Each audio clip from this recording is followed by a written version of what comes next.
Welcome to the Growing Your Business podcast, a program created to answer the question, what's in it for me, for both the business and their customers.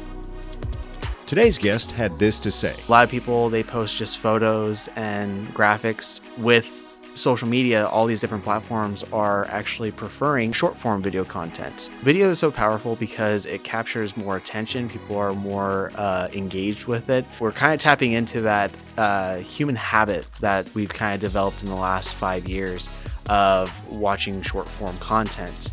Now, stay tuned as we hear more on their values, mission, and why they continue to grow their business. Joining me today on the Growing Your Business podcast is Jonathan Kuchera with LeafyLink. Jonathan, thank you for being on the show today. Yes, thank you, buddy. I'm happy to be back. So you are a marketing expert. That is correct. And if you remember, I've been on this podcast before. Under a different brand name, and those are different days. Yes. Yeah. Tell us, what is LeafyLink? So when I wanted to do marketing, I thought about different ways on how to grow a business. Yeah. And one of them is the connection between the brand and their audience or their customers. And I feel like that's a very essential part that a lot of businesses, unfortunately, do not tend to.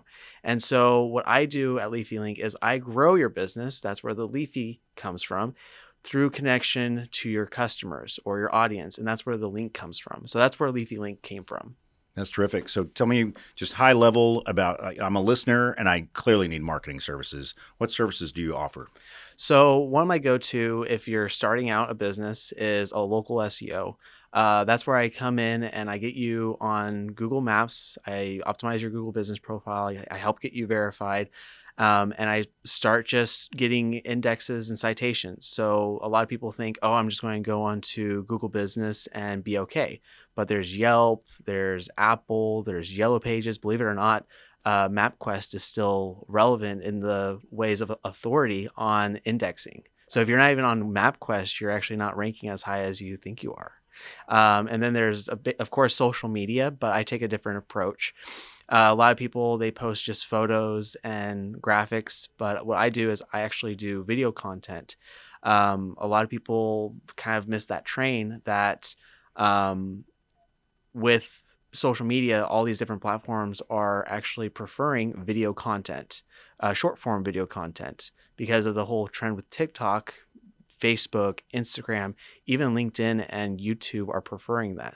And so what I do is I come in and I capture content of your business. I ask questions, I interview customers, and I post that every single day on your platforms. I don't even just do that. I post on, I could post 1 time a day, 2 time, 3 time, whatever works for you. Yeah. And then there's also email marketing or conversion funnels. You're listing a lot of really great things that you know and know well, but I want to circle back to video. Why is video so powerful? So video is so powerful because it captures more attention. People are more engaged with it. People have more of a chance to actually watch your content.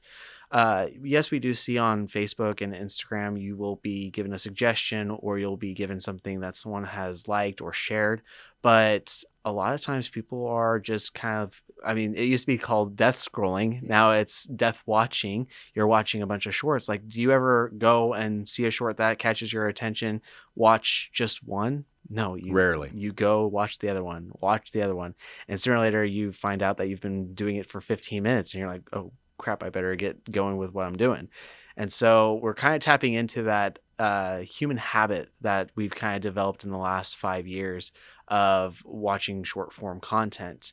But what we focus on is to put quality out there and also give enough content out there. One thing I've heard or read somewhere, and you know more about this than I do, obviously, but Google is the number 1 search engine to my knowledge, and it owns YouTube, which is the number 2 search engine, and YouTube is video. So that alone is why. Yeah, and it's kind of crazy. So if you have a YouTube channel and you don't have a link that goes back to your website, you're actually missing a missed opportunity. Some platforms, they actually ding you for having links in the caption. So like Facebook and Instagram, they'll ding you for having a link on your caption. So it's actually better to put it in the first comment or not at all. But in YouTube, if you have your business website connected to that, that actually helps your SEO on the Google platform. So these things that most people won't know, you know. Yeah, I try to know. It's hard to keep up. It's like the algorithm always changes, information always changes, and what's was relevant 5 years ago is not relevant today. And so keeping track on it is essential when it comes to marketing. That's excellent. So tell me, who's your ideal client? My ideal client is pretty much anyone that wants to grow their business or expand past their growth that they're at right now. Um, I would say, I mean, home services are kind of my go-to. That's kind of been the trend that I've been falling into recently, but I'm not shy to help other businesses out there. I would love to get a product client that's willing to do a social media blitz because I think that'd be very beneficial for them. I'd be happy to um, like take a bank and do local SEO for because these businesses do need marketing, but sometimes they need to find the right marketing. And I would just like to just sit down with people and learn what their needs are and give them suggestions and educate them on how they can grow with marketing. The areas you serve, you and I are both here in the DFW area. I imagine somewhat geographical, but with some extension. Where does your ideal client live? I mean, in cities where there's a lot of competition. I mean, a lot of people, they're not doing these techniques and they're kind of being not seen as much. If you imagine that if you're a business that's just starting out, you probably have zero Google reviews, you have no updates, you're not even verified, you're not going to be ranking as high as you think with your competitors. And so if I come in, I'm going to do stuff that even your competitors aren't doing. And that's actually going to be helping your business more for anything. I mean, if we could even get you just 5 starting off reviews, we can actually ideally help you rank higher than your competitors that have like 10 to 20. And that is significant because one of the things that people fail to do, and this is probably going to be a secret left online, but it's not a secret. People should know that when you are given a review on Google, reply to it. A lot of people do not reply. And when they do reply, they're like, thank you for the 5 stars or thank you very much for the review. The key is actually using keywords. And so if you're not using keywords that people are searching, you're not going to be helping. Like even if someone leaves you just a 5-star review, reply to them, say, hey, thank you very much for allowing us to replace your faucet. It was great to help you with your plumbing needs. Like just saying that will help you in the key phrase of faucet replacement and plumbing needs. Right. So just kind of focusing on that. People don't do that, but we do. Stay with us. The Growing Your Business podcast will return right after this. The Growing Your Business podcast is sponsored in part by Visual Learning Solutions. Stands out with its expertise in crafting immersive audio and video experiences. Their creative team has over 30 years of experience delivering dynamic, internal training programs tailored to various industries. They ensure the audience receives a compelling message, promotes brand awareness, and increases return on investment. They also excel in producing marketing content. Learn more at their website, visuallearningsolutions.com. Please check our show notes for sponsorship links and additional details. Now, back to the Growing Your Business podcast with Buddy Broyles. So, Jonathan, there are a lot of marketing firms out there from a layman's perspective. You know, we think of, marketing team, whatever. What sets you apart? What makes you different? I don't want to say like put anyone down, but I've seen a lot of marketing people focus more on the monetary aspect of marketing. Like, hey, if I sell you SEO for $1,000, that's great, but there's no integrity in that. I am one for am a nerd. I love marketing. I will dive into marketing. Sometimes I'll dive into rabbit holes of like forums and all that to figure out new stuff. But what I do is I have integrity in my opinion. Like if I am trying to help you and you're not seeing the results, I'm going to be flexible with you. I might give you a refund. I don't want you to look and see, oh, this is a waste of money. Like right now, I have a client that I signed last month, and we're supposed to be doing their local SEO. And one of the aspects of a local SEO approach is posting content. Now, trying to schedule with them time that I could either come out and capture content or them providing me content has been difficult because they're reorganizing, they're doing a lot of stuff. They got rid of their manager, and there's just a lot of things going on. And I'm actually planning on reaching out to them and being like, hey, this month was kind of a dud. Why don't we skip payment for next month and let's start again? Because, like, yeah, it's kind of annoying to go back and forth and all that. And then, I mean, I've already done some work for them. I've already indexed them and cited them on some websites. But I don't think I gave them all that I was able to do this month because they're going through some issues. And also, the owner is expecting a kid. So they have a lot on their plate. And I don't think it's right for me to take payment for next month because I wasn't able to fulfill because they've run into stuff. Now, there are issues with clients that I've ran into where it's like, you should have told me, you should have communicated with me. And it's hard to kind of find that balance, but also you don't want to be too much of a pushover. But I feel like integrity is important. If I'm not able to help you as much as I want to, or I need to, and what we were agreed on, I'm willing to be there and understand what's going on and help this become right. Yeah. And in the time I've known you, I've witnessed you be a human first, be a person first, and then the business is an extension of you. Right. Yeah. That's what I've witnessed. Yeah. I've seen a lot of times going from like business to business that depending on the business's focus really shows their character. I, like you, probably am. The way I see the world is the money's going to come if you do the good. If you do the good things and do right by people, the money's going to take care of itself. Because, yeah. And I completely agree to that. Like, I honestly feel like I honestly sometimes wish that I could do marketing for free, but unfortunately I do have bills. Yeah. So, and I'm actually been growing to the point where I'm actually hiring on some employees, and Great. I need to focus on their pay stubs. But I strongly believe, like, if you do good things, the money will come, and the money will come to not just enrich your lives, but also enrich the lives of the people that you touch. And I feel like that's really essential in having a business. Agreed. So speaking of business, how do they reach you? Like, how do you like to be contacted? I'm Joe, small company out there, medium-sized company out there. I clearly need your services. Yeah, so you could find me on LinkedIn, Jonathan Kuchera, last name Kuchera. You could reach me there. You could also email me. So it's Jonathan, Jonathan, at leafy.link. I am working on getting leafylink.com, but it is that's $14,000. I do not have $14,000. I wish I did have 14. Ooh, GoFundMe link at the bottom of this episode. Yeah. Check the show notes for the GoFundMe page. Don't. Or at least just buy him a coffee. Yeah. But No. that's great. But no, again, I've known you for a little while, and I've seen what you do, and like you mentioned, the nerd thing, that we embrace the nerdism because that means you're so passionate that you really enjoy what you do, and the space that you're in. Change is constant. It's daily. There's always a competitive model. There's something going on, and that's where I want to go next. Is AI. In the time that I've known you, AI has changed. Algorithms have changed. What are you seeing there, and how are you employing AI in your business to your benefit and to your customers' benefit?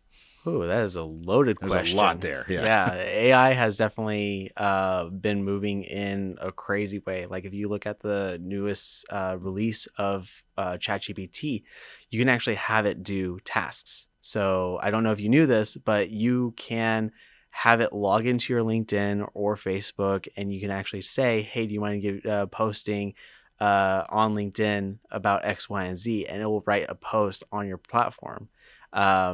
And My freak out factor just went way up. Yeah, you can also have it do grocery lists. So, like, you can have it be like, "Hey, give me a meal plan for next week," and it'll give you a meal plan, and you can be like, "Okay, well, I have X, Y, Z, but can you go on to Walmart and do a list of create a cart of things that I need in order to make food for tomorrow next week," and it'll actually make a list. And it's kind of crazy that it's able to do this. It is in its infancy, and you do have to pay for it. It's the expensive version of ChatGPT, but like the fact that ChatGPT is now at that point where it's able to do stuff like that is really crazy. And also the language of ChatGPT has also changed. Just last year, like if you asked it to write an email, I'm pretty sure everyone could tell that you used ChatGPT because it always said, "I hope you found this email well." And that was always the opening that the ChatGPT would do. But now it's been kind of smarter. It's becoming more intelligent. It's learning more. And sooner or later, it's just going to take our lives. But how I've utilized it is I like how I'm able to upload. I have a bunch of like proposals that I send out, and so I'm able to like be like, "Hey, ChatGPT, here's a bunch of proposals that I've done. Can you help me build a format or a template of how all proposals should be? Okay, now take that and now fill it out with X or Y or Z, and then it'll just like fill it out, and then copy everything, paste it, and then on to the next one." And so it's more useful in that aspect. I am still cautious to people using it as like writing blogs, because Google itself is actually dinging websites that have nothing but ChatGPT information on it. So I would definitely suggest hiring a copywriter to actually write stuff, and also make sure that the copywriter isn't using ChatGPT. Bingo. I would ask that you have them write a sample, and then you take that sample, you put it through an AI detector, and if it's higher than, I would say probably higher than 40%, that you shouldn't hire them, because ChatGPT or Google is going to look at that and be like, yeah, no. So having actually a human aspect is actually essential in SEO for your blogs, or even content on your Facebook, and speaking of which, your descriptions on your videos. Yeah. Wow.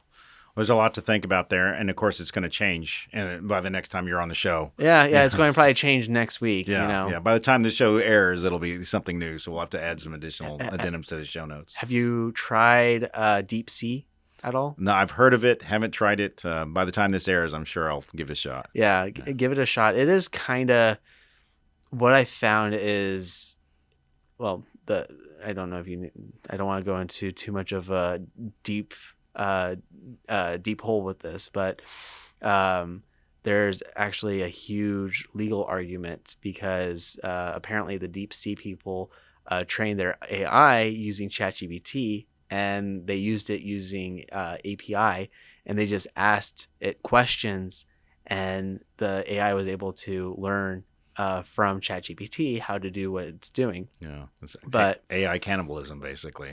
Yeah, but it's also like copying. I think about the Mr. Bean meme where he's like taking a test and he's like looking over like that. That's exactly what it is right there.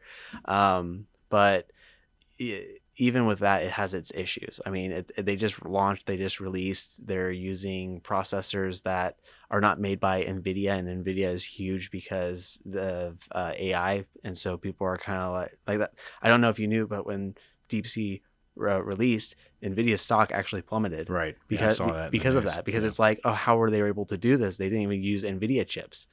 So, we're going to go in an age where everyone is going to have an AI that is significantly stronger than the one previously, and it's kind of like a space race. Yeah, it's a digital evolution. Yeah. The strongest will survive, I mean, all of them could survive. Yeah, but not coexist necessarily. So it depends. Well, gosh, you've given us a lot to think about, and obviously, if you're like me, a lot to Google after this, a lot to search, and God forbid you type stuff in the ChatGPT to help you understand, what we talked about today. So, Jonathan, thanks for coming on the show and sharing your great wealth of knowledge about marketing. Yeah, thank you, buddy. Happy to be here. Thank you for joining us today on the Growing Your Business podcast. Please see the show notes for links to our sponsors, our social media, and to learn more about today's guest.